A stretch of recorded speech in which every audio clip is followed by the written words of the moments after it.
Social মিডিয়াটা এত addictive কেন, এই অ্যালগোরিদমটাকে কিভাবে সাজানো হয়েছে যেখানে আমরা চাইলেও ছোটরা তো পারতেছে না, বড়রাও আমরা এটা ছাড়তে পারতেছি না। মানুষের একটা খুব ডার্ক সাইড আছে যেটা সোশ্যাল মিডিয়াতে রিয়েলি মানুষ এক্সপ্রেস করতে পারে, যেহেতু তাকে ফিজিক্যালি কেউ দেখতে পাচ্ছে না। 13 থেকে 17 বছর বয়সের টিনেজাররা on an average 3 to 4 hours social মিডিয়াতে থাকে। চিন্তা করে দেখেন যে প্রতিদিন যদি 3 থেকে 4 ঘন্টা হয়, বছর শেষে গিয়ে ইটস মোর দেন 1200-1500 আওয়ার্স। 1000 ঘন্টার কম সময় একজন একটা মাস্টার্স ডিগ্রি করতে পারে। 1000 ঘন্টার কম সময় একজন একটা ল্যাঙ্গুয়েজে ইন্টারমিডিয়েট লেভেল প্রফিসিয়েন্সি আর্ন করতে পারে। 1000 ঘন্টায় একজন মার্শাল আর্টসে ব্রাউন বেল্ট স্টেজে চলে যেতে পারে। অ্যালগোরিদমটাকে কিভাবে সাজানো হয়েছে ভাই, যাতে করে একটা মানুষ একদম হুকড হয়ে থাকে স্ক্রিনে। একটা মানুষ 1 ঘন্টার জায়গায় যদি 1 ঘন্টা 10 মিনিট করাতে পারে তাহলে 1 বিলিয়ন মানুষকে এক্সট্রা 10 মিনিট তাদের অ্যাপে ধরে রাখতে পারলে তাদের অ্যাটলিস্ট $4-5 বিলিয়ন রেভিনিউ বেড়ে যাবে। ছবি এবং ভিডিও মানুষের ব্রেনকে হুক করে ফেলে। মানুষের একটা ন্যাচারাল টেন্ডেন্সি আছে, মানুষ কন্ট্রোভার্সিকে খুব পছন্দ করে। একবার কন্ট্রোভার্সাল কিছু পড়তে পারলে সে আটকে যায়।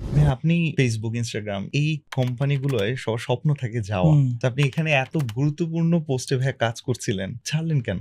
আমরা লিটারালি পকেটে করে ইন্টেলিজেন্স ডিপার্টমেন্টের জন্য যা যা দরকার সাথে নিয়ে ঘুরে বেড়াচ্ছি। আপনার ওয়াইফের সাথে সিক্রেট মোমেন্টে ফোনটা পাশে ছিল, তার একটা ছবি তুলে ফেলেছে, সেটা নিয়ে তারপরে আপনাকে ব্ল্যাকমেইল করবে। আমি আপনাদেরকে খুব সাবধান করে দিচ্ছি যে আপনারা কেউ বাথরুমে কখনো 3টা ক্যামেরা নিয়ে যান না। আপনাদের বেডরুমে বিছানার পাশে 3টা ক্যামেরা রেখে দিয়েন না। কি বলেন ভাই?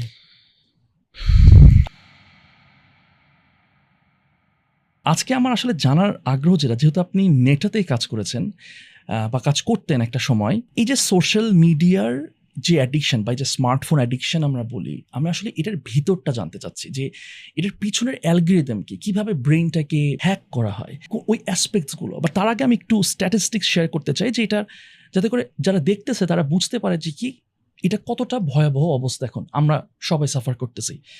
সো আমি একটু শেয়ার করি সাজ্জাদ। হ্যাঁ, যে কারেন্টলি ওয়ার্ল্ড ওয়াইড মানুষজন প্রতিদিন এভারেজে 2.5 ঘন্টা করে তারা স্পেন্ড করে সোশ্যাল মিডিয়াতে, যেটা তাদের প্রতিদিনের অ্যাক্টিভ আওয়ার্সের অলমোস্ট 5 ভাগের 1 ভাগ। টিনেজার্স যাদের বয়স 13 থেকে 19 বছর বয়স, তারা এভারেজে 4.8 আওয়ার্স তারা স্পেন্ড করতেছে সোশ্যাল মিডিয়াতে, মানে অলমোস্ট 5 আওয়ার্স।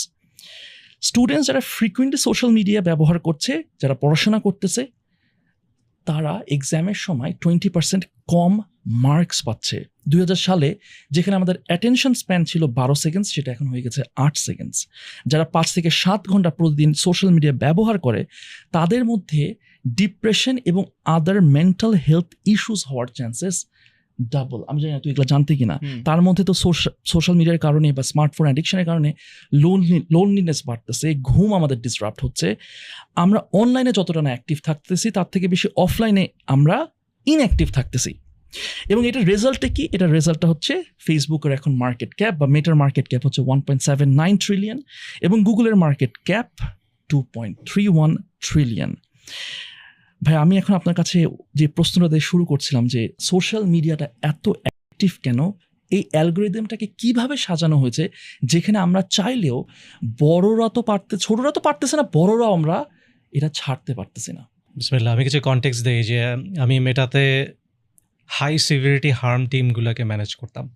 আমাদের কাজই ছিল মেটার প্রোডাক্টগুলোতে যে হাইয়েস্ট সিভিরিটি ড্যামেজগুলো হয়, মানুষ যে হাইয়েস্ট সিভিরিটি ক্রাইমগুলো করে, সেগুলোকে ডিল করা। একটু এক্সাম্পল, যেমন সিম্পল এক্সাম্পল থেকে যদি স্টার্ট করি, যে বুলিং অ্যান্ড হ্যারাসমেন্ট থেকে বাচ্চারা সুইসাইডাল হয়ে গেছে, বুলিং অ্যান্ড হ্যারাসমেন্ট থেকে থ্রেট অ্যান্ড ভায়োলেন্সের দিকে চলে গেছে, blackmail, sexual extortion, child sexual abuse, child prostitution, human trafficking, terrorism, organised violence, এরকম হাইয়েস্ট সিভিরিটি হার্ম সেগুলো আমরা ডিল করতাম।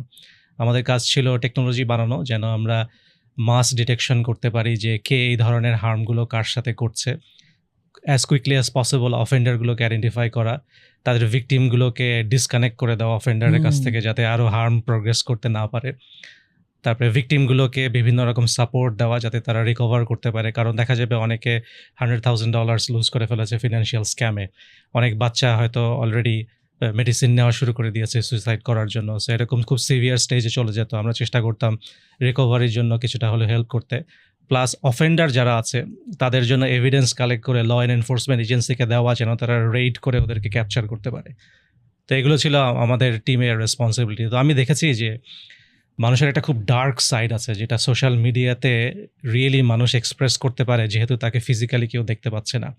একটা মানুষের ডার্কেস্ট সাইডটা সোশ্যাল মিডিয়াতে আসে। তো আমরা লিটারেলি ম্যানকাইন্ডের ডার্ক সাইড নিয়ে ডিল করতাম। তো ওখানে আমি দেখেছি যে মানুষের কত হার্ম হয়। আপনি যে স্ট্যাটিস্টিক্সগুলো দিলেন যে ধরেন লেটসে টিনেজাররা আজকে থেকে 13 থেকে 17 বছর বয়সের টিনেজাররা on an average 3 to 4 hours social মিডিয়াতে থাকে। চিন্তা করে দেখেন যে প্রতিদিন যদি 3 থেকে 4 ঘন্টা হয়, বছর শেষে গিয়ে ইটস মোর দ্যান 1200-1500 আওয়ার্স। 1000 ঘন্টার কম সময়ে একজন একটা মাস্টার্স ডিগ্রি করতে পারে।